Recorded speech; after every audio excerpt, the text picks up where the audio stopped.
friends, welcome to my YouTube channel IntelliCloud.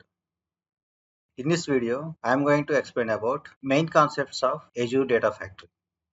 The agenda for today's session is what are the Azure Data Factory main concepts, each component explanation, and components overview on Azure portal. Let's start. The main components of Azure Data Factory are pipelines, activities, datasets, linked services or connectors, integration runtimes, power queries, data flows, and triggers. So what is pipeline? Pipeline are logical grouping of activities. So activities are nothing but a task. So those tasks we can group as one pipeline. Simply saying a number of groups, either it is an independent activity or sequence activity. So we will group those activities. So that grouping is called pipelines. See, pipelines are logical grouping of activities. A data factory can have one or more pipelines, and each pipeline would contain one or more activities. Say if we create one Azure Data Factory, that data factory can contain more than one pipeline, and each pipeline can contain one or more activities. What is the use? So pipelines make it much easier to schedule and monitor multiple logically related activities. Like suppose inside the pipeline there are suppose two activities, so we can monitor those activities like from starting to end. Either those are logically related activities or independent activities. The activities inside the pipeline can be structured to run sequentially or in a parallel depending on our needs. The pipeline allows users to easily manage, schedule multiple activities together. So by using this pipeline, we can manage and schedule multiple activities together. Like we can schedule an activity to run at the interval of 10 minutes, 1 hour, 1 day, or midnight once, or weekly once, monthly once. So based on our requirement.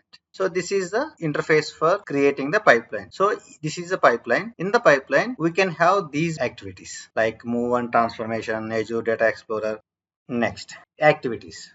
Activities represent actions. This could be a data movement, transformation, or control flow activities. Activity configuration contains settings like database query, stored procedures, parameters, and script location, etc. An activity can take 0 or more data sets and produce one or more outputs. So we can give one or more input data sets and produces one or more output data sets. ADF activities could be compared to SSIS data flow task components like aggregate, scripts, components, etc. So activities are nothing but just a task. So whatever the inputs we give, whatever the instructions we give, it's just performed. Like it could be a copy data or it could be a transform. Next, data sets.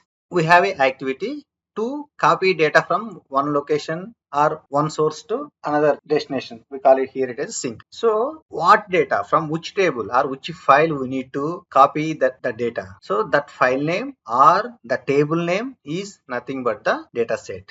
A data set can comprise of database table, file name or folder structure, etc. Every data set refers to a linked service. So this data set means a table or a file name or a folder structure is referred to a linked service. Linked service is nothing but either it could be a storage location or a database server, any other source. So this is the UI for data sets. So under each pipeline we could have data set. Next, connectors. So here we can call it as a linked service or connectors. In SSIS, we call it as a connectors. Linked service are like a connection strings. They defined in the connection information for data sources and services and how we can authenticate them. Like in other ETL tools. So whenever we want to connect to any source, so we will give a connection string like what is the server, where it is, and what is the username, what is the password. So how we can connect to a source or destination or things. This link service will help you to get those information. In this connectors, link services, database or source or destination details. Next, integration runtime. So an integration runtime provides the bridge between activity and linked services. In the simplest form, this integration services where we want to run these Azure Data Factory, like either it could be in a cloud or any other third party or any SAS package integration runtime provides a bridge between activity and linked services. So it referenced by the linked service or activity provides the compute environment where activity either runs or get dispatched from. Okay. So there are three types of integration runtimes. One is Azure IR. So this is like it is fully managed serverless compute in Azure Flood. All the movements and transformation data are done in the same cloud stores. Next one is self-hosted IR. This is needed to manage activities between cloud data stores and data stores residing in a private network like on-premises. So this is generally if we want to transform data between cloud to on-premises. So we will create a Azure Data Factory and we will run this Azure Data Factory using self-hosted integration runtime. Another one is Azure SSIS IR. This is primarily required to execute native SSIS package. Suppose in on-premises we have designed and developed all SSIS package and we want to host and run those SSIS packages on Azure. So in this scenario, we will go for Azure SSIS integration runtime. Next, there are other main components are there. One Power Queries. So this is a different type of activity to create visual data transformations. Next one is data flows. These are the special type of activity to create data transformation. You can transform data in multiple steps using visual editor without having any code. This is just a drag and drop tool. Another one is triggers. So triggers are used to execute our pipeline without any manual interventions at predefined schedule. So we can set the configuration settings like start, end date, execution frequency, time to execute, etc. Components overview on Azure. Let's see how these components, how it will look. Go to azure.microsoft.com. Here we can create your free account with $200 credit. So I am not going to explain how to create a free account and all. In time being, I have already created a Microsoft Azure account. So let's log in into the Azure account. Type portal.azure.com. So I have already registered into Azure free account. Redirected to Microsoft Azure homepage. So in order to create any data factory or any other services, we need a resource. So just click on create a resource. So and follow the steps to create a resource. In the interest of time, I have created a resource called Azure ADF. So to create data factory, so either we can search data factory, data factories. So this is the data factories homepage. So if we click on create, it will ask us to create a new data factory. So here we can select the resource group which you have created in the previous step. So I am selecting Azure ADF is the my resource group and I am creating a data factory called ADF IntelliCloud and select this configure git later because we are not going to connect to git. Next click on networking, leave as it is, advanced as it is, tags as it is and review and create. So validation is running, so all validation pass. Just click on create. This is takes a moment to create. So deployment is in progress. Deployment completed and our Azure Data Factory is ready to use. After creating this data factory, we need to create a pipeline. So click on go to resource. So this is the data factory which we have created and this is the data factory main page. So this is how it looks. So we can go to Azure Data Factory Studio. So if we click on here, it will take us to Azure Data Factory homepage. So this is where we create pipelines or we select an auto. So this is where we select a template, already existing template, or we can start from scratch. Okay, so we can come to this page by selecting this open Azure Data Factory Studio or type adf.azure. So by this way also we can come here. So whenever we type azure.adf.com, here we have to select our factory name and then continue. So loaded. So if we come like this, does it contain any templates and all? We have to start. The first concept we talked about is pipeline. So in the left side, we have a pipeline under factory resources. So pipeline, if you click on here, currently we don't have any pipeline. Click here and new pipeline. So new pipeline, has been, so this one we can rename first pipeline. So this is the pipeline. This is the pipeline area. We call this as a pipeline area. A pipeline contains one or more activity which are running in sequence or parallel mode. So where are the activities?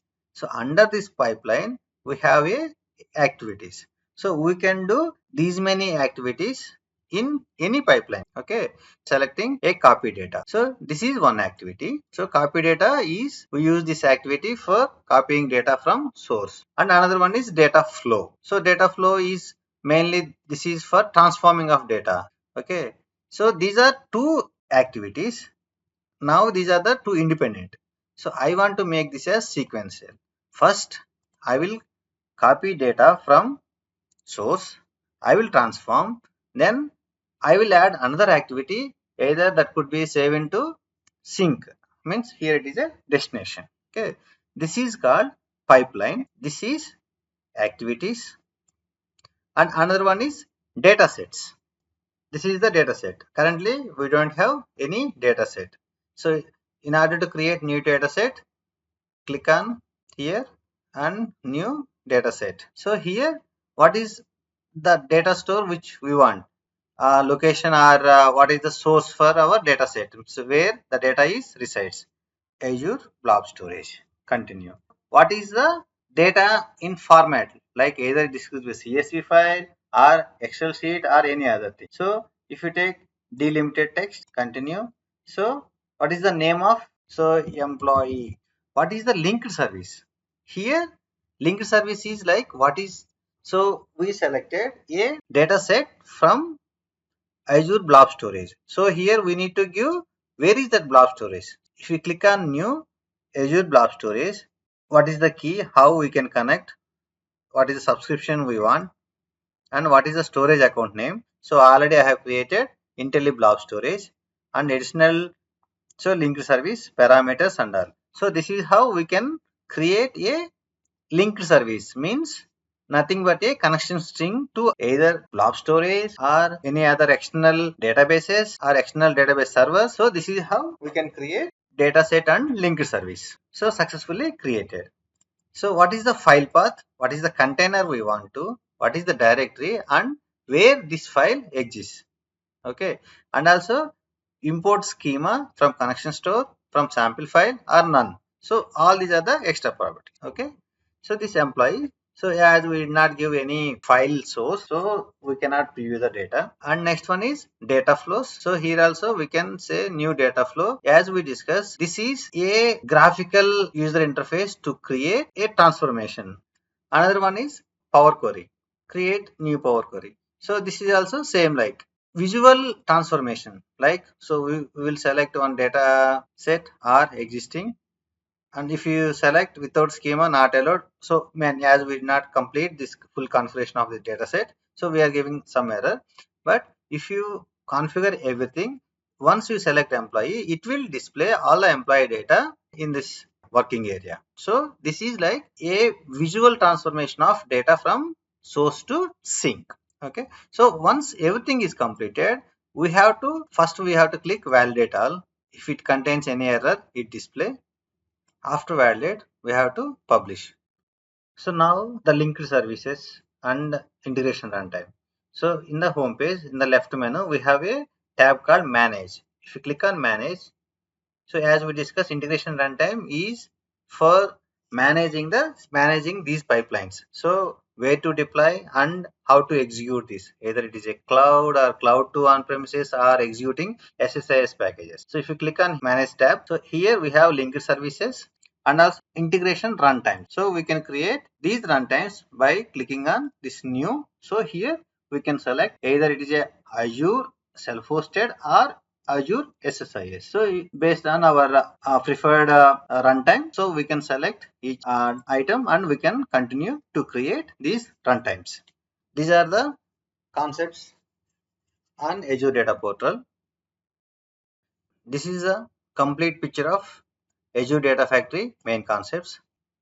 In coming session, I will explain how to create these pipelines, activities, how to create linked services, how to select data set from that linked service, and how to trigger these pipelines and how to host this ADF in integration runtimes. Thank you. Thank you for watching. If you like this video, please like, share and subscribe to my YouTube channel, IntelliCloud. Thank you.